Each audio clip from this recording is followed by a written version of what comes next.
crime, controversy, kickflips. Nike Air Max 95 has a crazy history and gang affiliations and is connected to a lot of crime and now skating. So Nike has tapped into the SB side of things to make a crazy collab that looks really sick and possibly skatable. But no one really knows what's really in this shoe. No one ever wants to cut the collector's edition shoes in half, but that's what we do.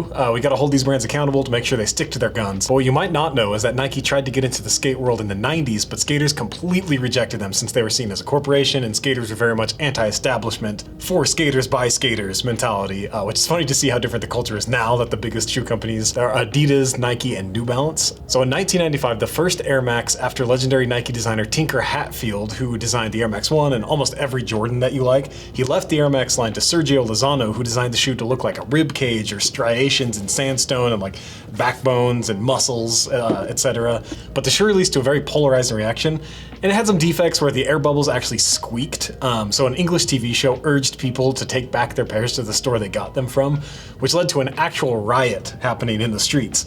There's also a fun fact that the UK forensic scientists saw that 8% of typical pattern frequency distribution for footwear marks from a UK police force at crime scenes were wearing Air Max 95s. The 95s have also garnered a strong reputation for being gang affiliated in the UK and Australia. Legendary pro skater Stevie Williams, who started DGK, started to skate in Air Max 95s and has a very iconic, cool photo of him doing a switch heel in neon Air Max 95s in 1997. So skating in non-skate shoes is a flex. Many other companies tried to emulate the look of the Air Max 95 in a skate shoe, but it was never like the real thing. The influence the Air Max 95 had on skate shoes at the time was huge, and largely in part thanks to Stevie Williams. So now there's a big fat layer of stolen valor style controversy to the shoe. So Nike and Eric Costin, the famous pro who Nike is using to promote this shoe, have allegedly stolen the tagline "Run, Skate, Chill" from Stevie Williams. So while Stevie says he was the one to popularize skating in the Air Max 95s, Nike and Costin are attributing the Air Max 95 popularity to Kareem Campbell, who you might know from Tony Hawk's Pro Skater 1. Nike and Costin are saying, oh yeah, Kareem Campbell, like I saw him, he was the man, but in the background while they're saying it is Stevie Williams skating. So it's kind of like move to cut him out of it. So Stevie posted a big old Instagram post about it. He's like calling Costin out, calling Nike out, because they're kind of stealing his cred, and it's all back and forth. It's super dramatic, like all things in skating are. There's just another layer of entertainment always to everything skate. It's like a soap opera. There's a lot to keep up on. I won't go into it too much here because there's just so much moving. But what I really want to know about this shoe is what about it is actually upgraded for skating, or did Nike just take the easy way out? And can you actually run, skate, and chill in this shoe? So we'll be comparing this, direct comparison to the OG 95 that we have, that we cut in half a couple years ago, and we can really go layer by layer and see what's going on. These are micro adjust belts, handmade right here in the shop by us, premium leather, solid brass hardware, and the rounded buckle so it doesn't dig in your gut all day. But what is micro adjust? Well, the one problem everyone always has with their belts is one hole's too tight, one's too loose. These little adjustments right here allow you to adjust your belt by 1/2 inch increments so it fits you exactly how you want for the lifetime of the belt. So check them out below.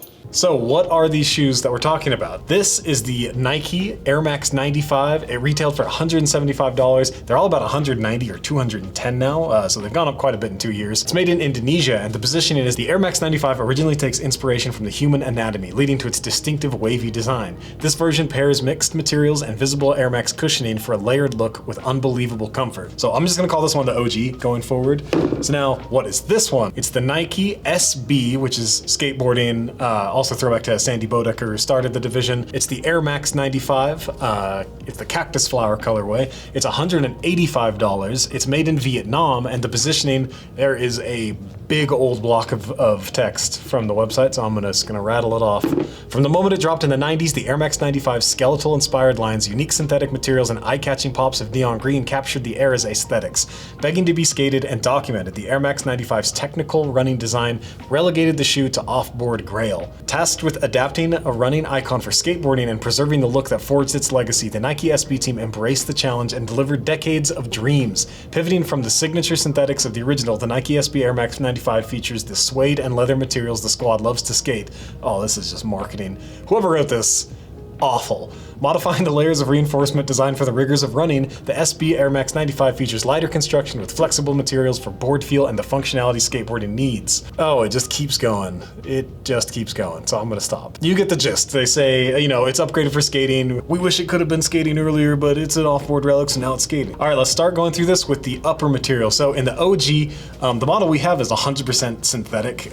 It feels like microfiber. It just feels awful to touch. It kind of feels like pajamas. So with the SB, it has suede upper panels. The whole thing is suede. So is this an upgrade for skating? Yes, for sure. For skating, suede is used because it's way more abrasion resistant than regular leather and miles above synthetic materials, especially the synthetic garbage on the old one. If you compare it to our abrasion test charts we've been running, suede performs much better for skating. Synthetic leather is pretty much the worst material ever, so props to Nike for actually improving this. But that's not all, so let's move to the midsole and the outsole. Both have a foam midsole with the visible air units and a shank in the middle. You can kind of see them right there. So the foam is like right in the high abrasion zones of where you're gonna ollie and kickflip, so it's definitely gonna need to be upgraded for skating. So every other skate shoe usually uses rubber as a cup sole or foxing tape to kind of protect the longevity of the shoe.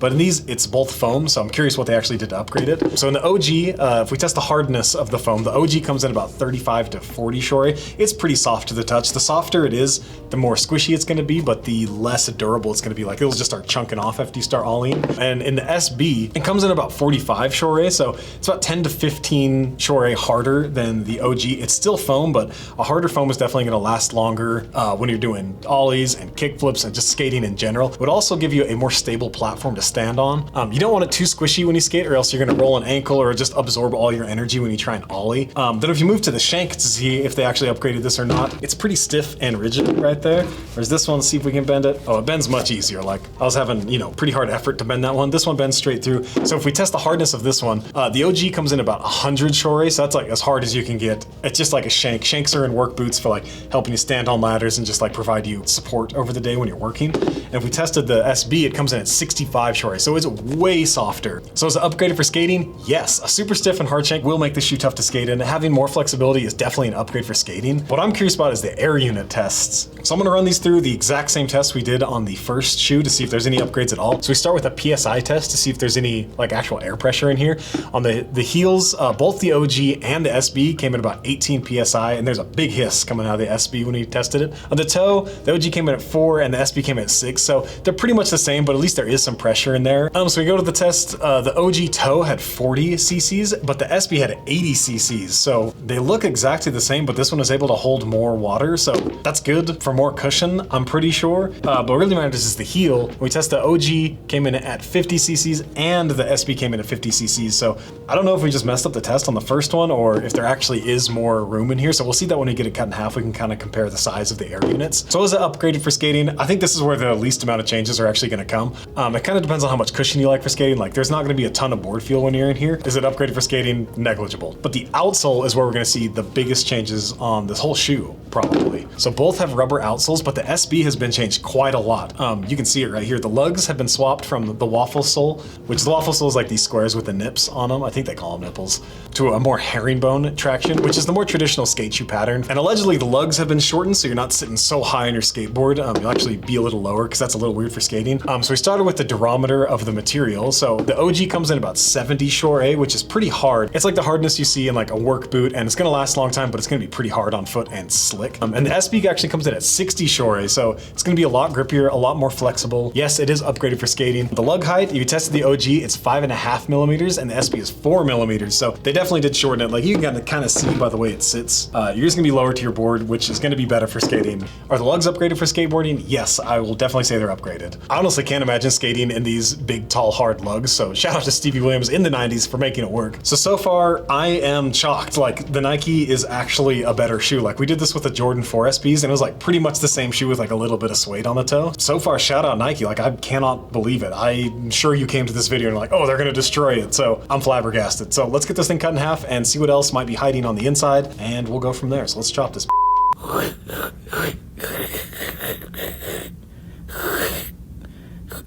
Yes.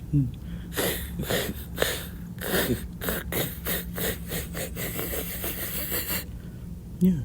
Yeah.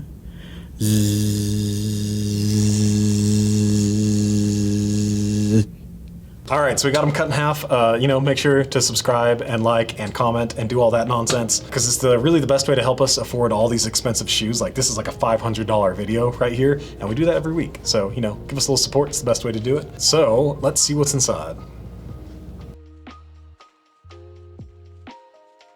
So they're surprisingly similar on the inside. Like the interior foam on the OGs is much softer than the SBs, so that confirms that the SBs are actually upgraded to skate, because you don't want a super soft foam when you're skating. It's gonna feel like you're ollie and like jumping in sand, and you're gonna roll your ankle because the foam's just gonna give out. So personally, I like a much denser foam when I'm skating. The shank is probably the most noticeably different part. Like look how huge and fat and stiff that is compared to this one. So actually skating in these felt way better than I would have expected.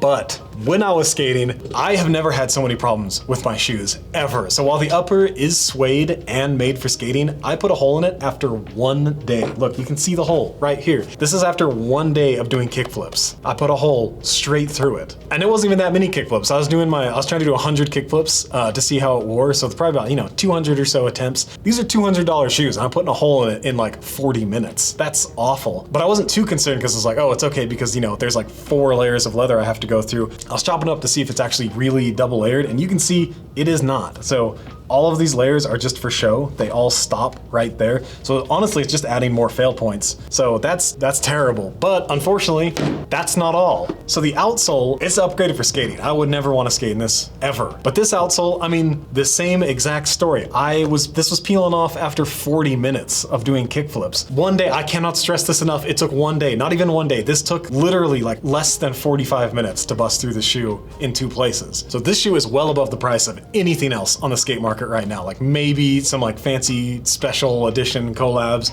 are like $150, $175. This is like buying a Bugatti and having the wheels fall off because they didn't tighten the bolts enough. It's like, I'm the world's middest skater, so if you're actually ripping and like really throwing down tricks, like this shoe might last you 15 minutes, 12 hours totally till it's completely gone. It's so close to being good. Like it is upgraded for skating, but in like the laziest way possible that still doesn't cover it. So if I bought these on skate shoes, this would be like at least 2 skate shoes worth of money for me. I'd be so bummed. Like, they're sick, they skate good, they look cool, but they're gonna fall apart. Like they skate good for 20 minutes. Like I was wildly surprised, like, oh, maybe these shoes are good. Oh, they're not good because they're falling apart. That's literally how long it lasted. It's like a bad house flip job where they painted everything white and like, it looks good. You move in, you're like, oh, everything looks really nice, but then you realize the plumbing doesn't work and none of the doors actually close and your outlets are all broken. So not good. I mean, run, skate, chill. Run, I would not run in these ever. Like this would be the most uncomfortable running shoe in the entire world. Skate, absolutely not. It's gonna fall apart in like 45 minutes. Chill, like I'd be worried that if I'm just walking around my house, these are gonna delaminate. So